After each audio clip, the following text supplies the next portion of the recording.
एक विश्वासी जो निरंतर बीमार पड़ा रहता है, कर्जे में रहता है, गरीबी में रहता है, लाचारी में रहता है, समस्याओं में रहता है, तकलीफों में पड़ा रहता है, वो व्यक्ति एक विश्वासी जब वो परमेश्वर के सेवक से बोलता है कि मेरी हालत को देख करके मेरे लिए प्रार्थना करो, मेरे लिए प्रभु से प्रार्थना करो कि ये संकट जो मेरे जीवन में आया है वो हमेशा हमेशा के लिए खत्म हो जाए। और आप विश्वास कीजिए, एक प्रभु का सेवक बिना किसी लोभ के, बिना किसी लालच के, वो एक विश्वासी के लिए प्रार्थना करता है, उपवास रखता है।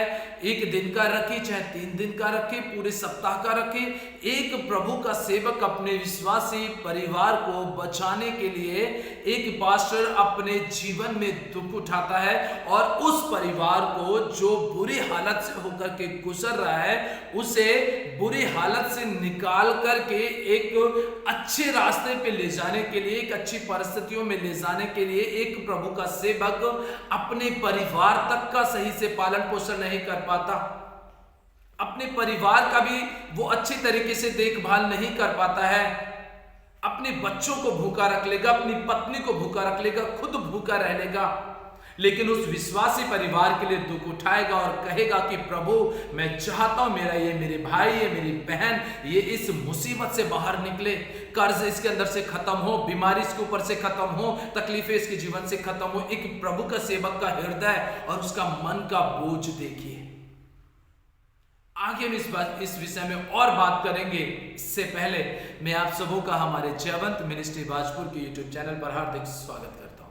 प्रियो, उम्मीद करता हूं आप एकदम ठीक होंगे। रिक्वेस्ट करता हूं, आपसे निवेदन करता हूं कि यदि ये संदेश आपको अच्छा लगे तो जरूर शेयर कीजिएगा। यदि चैनल पर पहली बार आए हैं तो जरूर सब्सक्राइब कर लीजिएगा और बराबर में बेल आइकॉन के घंटे को बटन को भी आप प्रेस करना ना भूलें, क्योंकि परमेश्वर के वचन से रिलेटेड वीडियो हम अपने चैनल पर अपलोड करते रहते हैं और आपको प्रतिदिन सिखाने की कोशिश करते हैं कि आप कैसे परमेश्वर के सामने अपने जीवन को पवित्रता के साथ और परमेश्वर की आज्ञाकारिताओं में बना करके रख सकते हैं। प्रियो, मैं बात कर रहा हूं आज परमेश्वर के सेवकों के लिए जो एक इतना दुख उठाकर, इतनी मेहनत उठाकर, इतना परिश्रम करके आपको मुसीबत से बाहर निकालने का प्रयास करते हैं। उन सेवकों के लिए आपके मन के अंदर आदर होना, सम्मान होना बहुत ही जरूरी है। अगर आप अपने उस चरवाहे के लिए जो आपके लिए दुख उठा रहा है, अगर आपके मन में उसके प्रति प्रेम, दया और शांति नहीं है, उसके प्रति आदर नहीं है, सम्मान नहीं है, तो आपका विश्वासी होना भी बेकार है। क्योंकि एक पास्टर आपके लिए कितना दुख उठाता है ये आपको अंदाजा भी नहीं है। वो आपके लिए मार खाता है। कुछ फालतू लोग आते हैं, उसको मारते हैं, पीटते हैं, उसकी पत्नी को मारते पीटते हैं, बच्चों को मारते पीटते हैं, जबकि उस पास्टर की कोई गलती नहीं है, लेकिन वो फिर भी इन विश्वासियों के लिए, चर्च के लोगों के लिए, कलीसिया के लिए वो जेल में चला जाता है, वो दुख उठा लेता है। प्रियो, मैं आप सबों से एक ही बात कहना चाहता हूं कि अपने सेवकों का आदर करना सीखिए, क्योंकि आदर करने से आपके जीवन की ब्लेसिंग परमेश्वर आपको देना शुरू कर देगा। प्रियो, अगर हम इस बात को देखें तो हमें देखने को ये मिलता है कि जिस समय पर इजरायली मिस्र देश में थे तो मिस्रियों की गुलामी में पड़े पड़े करहा रहे थे। इतना बोझ उनके ऊपर डाला गया था कि वो बर्दाश्त नहीं कर पा रहे थे। परमेश्वर ने उन्हीं के बीच में से अपने सेवक को मूसा को चुना और मूसा अपने लोगों के लिए, अपने भाइयों के लिए, आपको पता है अपने इब्री भाई के लिए उसने क्या कर दिया था कि मिस्री का कत्ल भी कर दिया था और कत्ल करके उसको रेत में दबा दिया था अपने भाई को बचाने के लिए। उसके बाद हमें देखने को पता चलता वो वहां से भाग जाता है और भागने के बाद परमेश्वर उसे फिर लेकर आता है।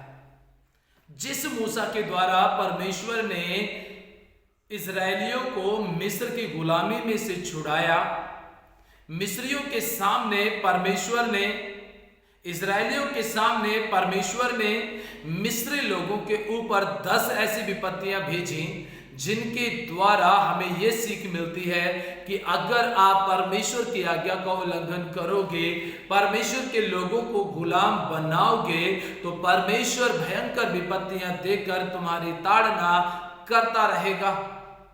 और जितना प्रभु के दासों का इस भारत के अंदर, इंडिया के अंदर जितना प्रभु के लोगों के ऊपर, दासों के ऊपर अत्याचार हो रहे हैं, उसकी सजा हमें कहीं ना कहीं महामारियों के माध्यम से देखने को मिल भी रही है। मेल मिलाप कर सकते हैं आप। मिस्र की महामारियां जो 10 थी और भारत में जो प्रभु के लोगों के ऊपर अत्याचार हो रहे हैं, और उसके बाद जो महामारियां आ रही हैं, नई नई बीमारियां आ रही हैं, आप इन सब चीजों को मिक्स करके देख सकते हैं। मैं विश्वास के साथ आपको गारंटी देना चाहता हूं, अगर आज परमेश्वर के दासों के ऊपर भारत के अंदर अत्याचार होना बंद हो जाए, तो ये भारत दुनिया की नंबर 1 कंट्री बन जाएगी। हालेलुया।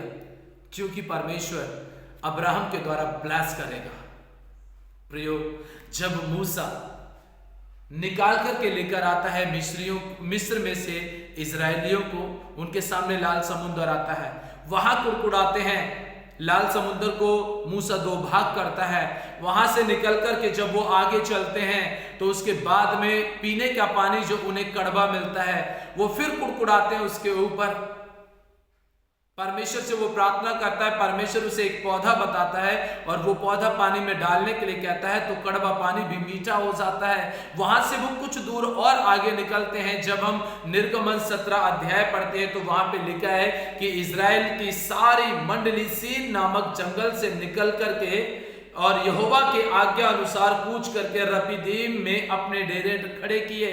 और रपीदीम में लोगों को पीने के लिए पानी नहीं मिला। वहां पर भी कुछ धार्मिक लोग, कुछ अगुए लोग, कुछ जो ज्ञानी अपने आप को समझते थे, वो लोग आकर के मूसा से कहते हैं, क्या तू हमें प्यासा मारने के लिए यहां लेकर के आया है?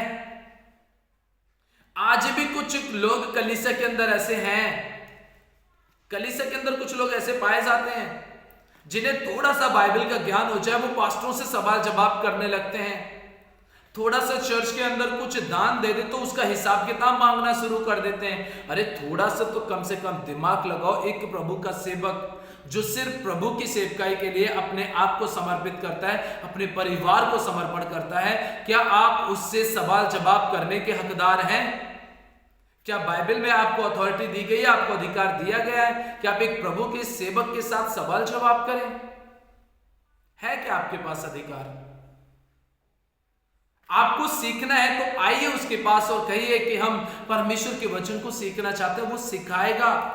मूसा के पास कोई नहीं आता था, मूसा के ऊपर कुड़कुड़ाते थे, कहते थे कि भूखा मारने के लिए लाया, प्यासा मारने के लिए लाया, कोई सुख सुविधा नहीं है हमारे पास में। वो प्रार्थना करता था, यहां तो हद हो जाती है बिल्कुल। मूसा परमेश्वर से कहता है, प्रभु पानी का इंतजाम कर दे, ये लोग मेरे ऊपर पत्थरवाह करने वाले हैं, अगर तू पानी का इंतजाम नहीं करेगा तो ये पत्थरों से मुझे मार देंगे। सोचिए लोगों की मानसिकता कैसी हो जाती है अपने सेवक के प्रति, एक पास्टर के प्रति, एक अगुए के प्रति कैसी मानसिकता हो जाती है।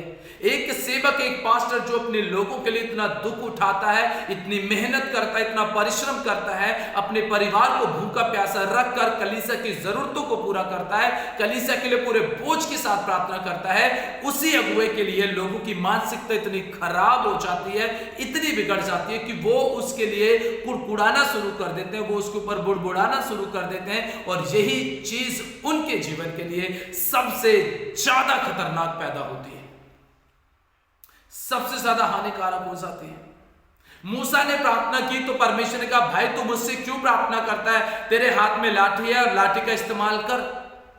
लोगों की कुड़कुड़ाहट की वजह से, लोगों की बुड़बुड़ाहट की वजह से मूसा इतना डिस्टर्ब हो जाता है, बहुत ज्यादा। वो कलीसिया के कुछ लोगों को, वृद्ध लोगों को, बुजुर्ग लोगों को लेकर चट्टान पे जाता है और चट्टान पे जाकर के परमेश्वर उसे कहता है, और वो जाकर के, देखिए सुनिएगा 6 वचन में क्या लिखा हुआ है, देख मैं तेरे आगे चलकर होरे पहाड़ की एक चट्टान पर खड़ा रहूंगा और तू उस चट्टान पर मारना, उसमें से पानी निकलेगा जिससे ये लोग पिएं। तब मूसा ने इजराइल के वृद्ध लोगों को देखते वैसा ही किया, और मूसा ने उस स्थान का नाम मस्सा और मरीबा रखा, क्योंकि इजरायलियों ने वहां वाद विवाद किया था और यहोवा की परीक्षा यह कहकर की क्या यहोवा हमारे बीच है या नहीं है। परमेश्वर ने कहा उससे, ठीक है, परमेश्वर की आज्ञा के अनुसार वो गया, लाठी को मारा, पानी आया और उसके बाद में सब लोग का ठीक हो गया। अब दिमाग सही हो गया, पानी मिलते ही दिमाग सही हो गया। आज भी कलीसिया में चमत्कार हो जाएंगे तो दिमाग ठीक हो जाता है, और नहीं होंगे, गरीबी में है तो चिड़चिड़, गरीब गरीब गरीब चिल्लाते रहते हैं। अरे गरीबी में हो तो उससे बाहर निकलने के लिए परमेश्वर कहता है कि मेरे एक हाथ में धन और एक हाथ में महिमा है, उसको लेने के लिए तुम आओ तो उसके पास। तुम्हारे पास टाइम नहीं है प्रार्थना करने का, 2.5-3 घंटे बिताने का समय नहीं है तुम्हारे पास, और चिल्लाते रहोगे, बेफालतू का चिल्लाते रहोगे। हम गरीब हैं, हम कर्जदार हैं, हम बीमार हैं, ये हैं, परेशान है, तकलीफ में, समस्याओं में पड़े रहोगे जब आओगे नहीं प्रभु के पास तो। और 6 महीने में एक आध बार संडे आ भी जाएंगे तो कॉलर ऊंची करके कहेंगे कि भैया हम तो चर्च जाते हैं। सोच को बदलिए प्रियो, मेरे भाइयों मेरे बहनों, सोच को बदलिए, परमेश्वर के पास आ जाइए। परमेश्वर आपसे प्रेम करता है, वो आपकी जरूरतों का ध्यान रखता है। एक हाथ में धन और एक हाथ में महिमा है उसके, दोनों चीजों को लेने के लिए तुम उसके पास आना पड़ेगा।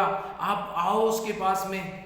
और सबसे पहली बात बताना चाहता हूं, परमेश्वर के प्रति और जो सेवक परमेश्वर ने आपके लिए चुना है उसके प्रति आप अपने नजरिए को बदलिए। दोनों आपके लिए दुख उठाते हैं, यीशु मसीह ने दुख उठाया और वही दुख आज परमेश्वर के दास आपके लिए उठाते। तो इसलिए उनके ऊपर कुड़कुड़ाइए मत, उनके लिए प्रार्थना कीजिए ताकि वो और ही आपके साथ में आपके लिए आशीष का कारण बन सकें, बहुत सारे लोगों को बचाने का कारण बन सकें। प्रियो, ये कोई नॉर्मल बात नहीं है, कोई हंसी मजाक की बात नहीं है। एक पास्टर आपके लिए जेल चला जाता है, आप बीमार होते हो लेकिन पास्टर भूखा रह के उपवास करता है। आप कर्जदार होते हो, पास्टर उपवास के साथ प्रार्थना करता है, प्रभु के कर्ज को खत्म कर। तो इसलिए अपने नजरिए को अपने प्रभु के सेवक के प्रति बदल करके रख लीजिए, परमेश्वर आपको ब्लेस करना शुरू करेगा। प्रियो, परमेश्वर ने यही काम करने के लिए मूसा को बोला। मूसा होरेब पहाड़ी पर चढ़ जाता है, लाठी मारता है, पानी आता है और सब लोग वहां से चले जाते हैं। और मूसा उस पहाड़ी पर उस जगह का, उस स्रोते का नाम मस्सा और मरीबा रख देता है, क्योंकि उसका अर्थ यही रहता है कि इन लोगों ने परमेश्वर के साथ और मूसा के साथ बात विवाद किया था। प्रियो, कुड़कुड़ाने की वजह से, बुड़बुड़ाने की वजह से जो आशीषें परमेश्वर इजरायलियों को देना चाह रहा था, वो इजरायली हैं, उनके जीवन में वो आशीषें हमें देखने को नहीं मिलती हैं। तो इसीलिए प्रियो, कुड़कुड़ाइए मत, अपने परमेश्वर के सेवक के साथ कंधे से कंधा मिलाकर एक दूसरे के लिए प्रार्थना कीजिए, पास्टर के लिए प्रार्थना कीजिए, ताकि वो आपके लिए आशीष का कारण बन सके। हालेलुया। प्रियो, मैं लास्ट बात यही कहकर समाप्त करूंगा अपने संदेश को कि अपने अगुओं का आदर करना शुरू करो और परमेश्वर आपको भरना शुरू कर देगा। आप परमेश्वर की सुनोगे, परमेश्वर आपकी सुनेगा। जब आप परमेश्वर की मर्जी को पूरा करोगे, परमेश्वर आपकी मर्जी को पूरा करेगा। आप परमेश्वर के सेवकों का ध्यान रखोगे, परमेश्वर आपका ध्यान रखेगा। आप अपने सेवक के लिए, आप उसके लिए धन से, आप उसके लिए मन से, प्रेम से, पूरे दया भाव से आप उसके लिए तैयार होइए। आप उसकी जरूरतों का ध्यान रखेंगे, वो आपके लिए तैयार रहेगा। हालेलुया। इसलिए प्रियो, कुड़कुड़ाइए मत, 2.5-3 घंटा प्रार्थना में समय बिताइए, आत्मा अगुवाई करेगा, आपकी जिंदगी बदल करके रख देगा। परमेश्वर आज के वचन के द्वारा आप सबों को आशीष दे। जय मसीह की।